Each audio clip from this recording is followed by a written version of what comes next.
चलिए बढ़ेंगे आगे और अब बात करेंगे संभल की, जिसको लेकर के लगातार ये कहा जा रहा है कि योगी आदित्यनाथ ने इंसाफ किया है और आगे भी इंसाफ की जो ये रैली है ये लगी रहेगी, क्योंकि संभल में लगातार देखिए एक तरफ सनातन के पद चिन्ह मिल रहे हैं, वहीं 1978 की जो दंगे हैं उसकी भी जांच के लिए यहाँ पर कदम उठाया गया है। बिल्कुल, जांच के लिए तो ऋतु देखिए कदम उठाए ही गए हैं। संभल फाइल्स तो दोबारा खुल ही रही हैं, लेकिन इसके साथ ही वो परिवार जिन्होंने 1978 के दंगों का दंश झेला, जो अपना घर छोड़कर पलायन करने के लिए मजबूर हो गए, अब उन्हें उनका खोया हुआ स्वाभिमान लौटाने के लिए योगी सरकार कवायद कर रही है। रिपोर्ट देखिए।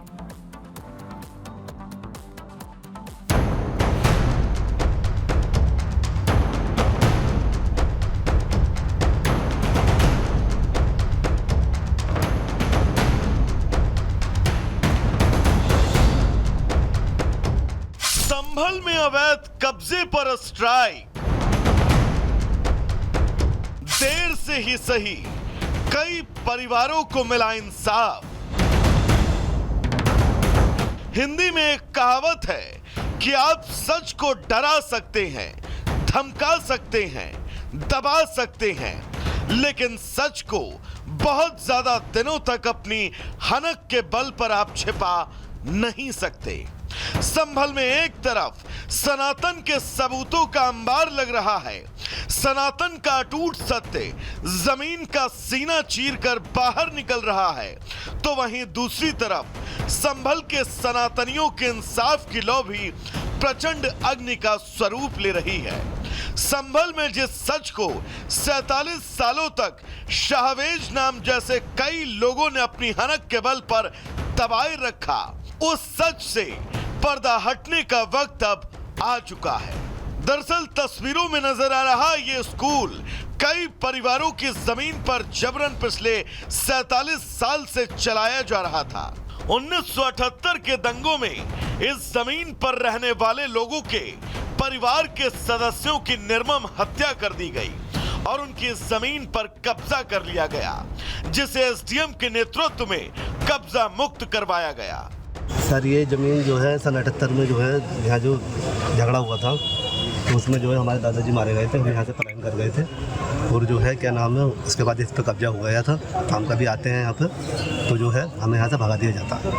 अब हमें थोड़ी सी उम्मीद जाएगी, प्रशासन का वो है कि साहब उम्मीद है कि मिल सकती है। दरअसल अवैध रूप से कब्जाई गई इस जमीन पर साल 1978 तक हिंदू समुदाय के लोगों का कब्जा था, मगर जब संभल में साल 1978 में सांप्रदायिक दंगा हुआ तो यहाँ के माली समाज के कुछ परिवार पलायन करने के लिए मजबूर हो गए। इस परिवार के एक सदस्य को दंगे में मार दिया गया, जिसके बाद डर कर सहम कर पूरा परिवार अपना घर छोड़कर चला गया। हालांकि अब उस परिवार को संभल प्रशासन की कोशिश के बाद उसकी जमीन पुनः वापस मिल गई। सन 78 में झगड़ा हुआ था तो उसी बदले में चले गए थे यहाँ से, जब बहुत लड़ाई झगड़े हो रहे थे खाने तक को, जब बच्चों को परेशानी हो रही तो हम तीनों परिवार रहते थे हम यहाँ पे। हाँ, ये इसके बेल के पेड़ के नीचे मठ बन गया था हमारा। अब तो हमने देखा ना, जाकर देखा पता है या इन्होंने खत्म कर दिया। अमरीश कुमार और आशा देवी की कहानी एक ही है और इनकी कहानी में मुजरिम कोई एक नहीं बल्कि वो तमाम लोग हैं जिन्होंने इन परिवार को पलायन के लिए मजबूर किया। लेकिन अब आशा देवी के इंतजार की उस लौ को प्रशासन ने मरहम की दवा से बुझाकर आशा देवी को जीवन जीने की नई उम्मीद दे डाली। अपनों के जाने का दर्द जरूर इन आंखों में आज भी जिंदा है और शायद ये दर्द कई पीढ़ियों तक रहेगा, लेकिन प्रशासन की मुहिम परिवार वालों को इंसाफ के उस रास्ते पर लाकर खड़ा कर चुकी है जहां से उनके संघर्षों पर पूर्ण विराम लग जाएगा। Bureau report, Republic Bharat. और अब आपको मध्य प्रदेश के शाजापुर का एक दिल दहला देने वाला वीडियो दिखाते हैं। ये वीडियो देखकर आपके रोंगटे खड़े हो जाएंगे। आपको यकीन नहीं होगा कि कैसे कोई किसी शख्स को इतनी बेरहमी के साथ मार सकता है, पीट सकता है। ये वीडियो आपके सामने है जिसमें बाइक सवार दो शख्स आते हैं। इस वीडियो को जरा ध्यान से देखिएगा। ये जो दो शख्स फरसे और तलवार से वार करते हुए नजर आ रहे हैं, पहले ये बाइक पर सवार होकर आते हैं और फिर सामने खड़े शख्स पर वार करना शुरू कर देते हैं ऋतु। बिल्कुल, और वार करते करते ये देखिए किस तरीके से यहाँ पर तलवार और फरसा इनके हाथ में दिखाई देता है। ताबड़तोड़ वार ये करते हुए नजर आते हैं। क्या कुछ इस को लेकर के पुलिस की तरफ से कहा गया वो भी सुनवा देते हैं। फहीम और कल्लू दोनों ऑटोमोबाइल में पार्टनरशिप है इनकी।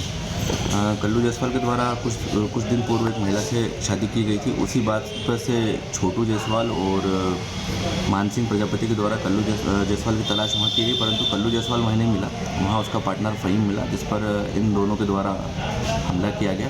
फहीम की रिपोर्ट पर से थाना मंडी को प्रकरण पंजीबद्ध किया गया है और आरोपी की तलाश की जा रही है। अग्रिम जाँच में अभी प्रकरण पंजीबद्ध है। और चलिए बात करेंगे बांग्लादेश की, जहां दिन पर दिन जो हालात है वो लगातार खराब से बदतर होते जा रहे हैं। और यूनूस सरकार इस वक्त वहां पर सरकार चला रही मोनिका, लेकिन ऐसा लग रहा है कि वहां पर पाकिस्तान की जो नापाक साजिश है वो देखने को मिल रही है। बिल्कुल, पाकिस्तान की नापाक साजिश देखने को मिल रही है और यही एक बड़ी वजह है ऋतु कि पाकिस्तान बांग्लादेश को अपने चंगुल में फंसा रहा है। आखिर पाक का वो कौन सा नापाक प्लान है जिससे वो बांग्लादेश को बरगलाने की कोशिश कर रहा है? नोबेल पुरस्कार वाले यूनुस सरकार को बरगलाने की कोशिश कर रहा है। इस रिपोर्ट के जरिए देखिए।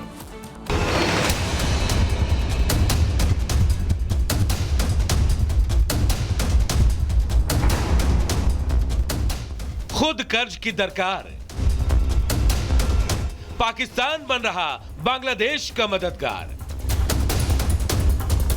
पाकिस्तान की भारत विरोधी चाल, बांग्लादेश भूला भारत के नमक का कर्ज। शेख हसीना के तख्ता पलट के बाद बांग्लादेश में भारत विरोधी सरकार आ गई, जो अपनी नाकामी का ठीकरा भारत पर फोड़ने लगी है।